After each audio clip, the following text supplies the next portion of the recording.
We have new information on the Sega Genesis Mini, which was revealed at the Sega FES conference in Japan over the weekend. Sega stated they were going to reveal the winners of the poll that was taken on their Twitter account for the Sega Genesis Mini, but they revealed a lot more than that. We have release dates and game lists, so stay tuned to find out more.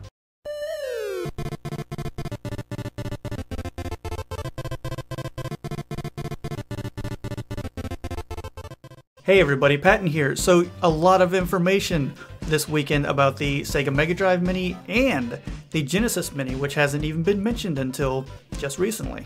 We now have an official release date for all three versions of the Mega Drive or the Genesis Mini, which is September 19th, 2019. Sega's always had a thing for interesting release dates, it's 9/19/19. They did the same thing for the Dreamcast, releasing that on 9/9/99. The system was actually scheduled to be released last year, but Sega wanted to make improvements to the system. One of the better decisions they've made was dropping AtGames as the creator of the console, and they decided to do it in-house. M2, the company responsible for a lot of their ports on different platforms like the Sega Ages games and the mobile versions of the older Sega games, is now going to be the one responsible for all the software and emulation components. If you're familiar with them, they do an excellent job, so this is extremely good news. The system will be shipping with 40 games total, the second highest amount of games on a mini console so far, only beaten by the Commodore 64 Mini. There's two choices for the Japanese version. There's a $60 version which comes with one controller, or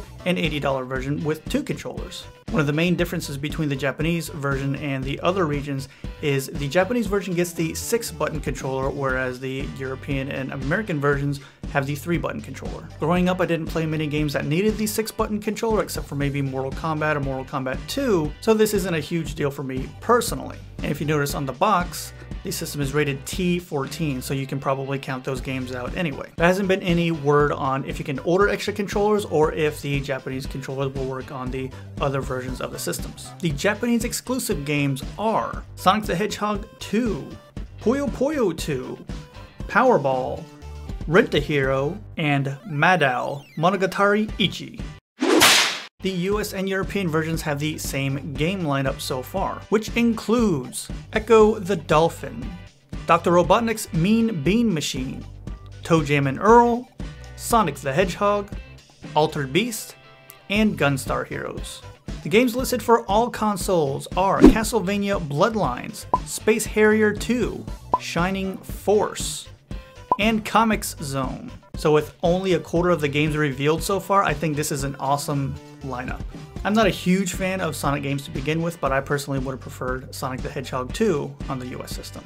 And again, we still have 30 games that have not even been revealed yet. But if these initial 10 are anything to go by, we can expect a lot more great ones. If I had to guess, maybe something from the Vector Man series, maybe a Columns game, hopefully something from the Streets of Rage series. As for the system itself, it has two controller ports, which are USB, the power input, as well as the HDMI output. The system will output in 720p. Sega, who refuses to follow the more recent trends, has included a power adapter with their system, so that is much appreciated. Following the footsteps of the other classic systems, the Sega Genesis Mini will also allow you to have 4 save states. This is Yuzo Koshiro. He is the composer for the Streets of Rage series. Why does that matter? He's creating the menu music for the Genesis. Sega has also launched their website for the Mega Drive and Genesis Mini. You can go there to sign up for their newsletter. All you have to do is enter your email for future updates. The pre-orders are available from Amazon, Walmart, and GameStop. Since my first choice of Best Buy isn't doing pre-orders for the system, I went to GameStop. And I'm starting to think that if they didn't include a novel with every purchase, they may not have had to declare bankruptcy. So if you want to pre-order the Sega Genesis Mini, I will have links in my description for you. Let me know in the comments how you feel about the Sega Genesis Mini. Do you like the game lineup so far? What kind of games would you put on the system? Are you going to get one? I've spoken with a few people who've already put their pre-order in. September 19th, 2019. Thank you all so much for watching, and I will see you next time.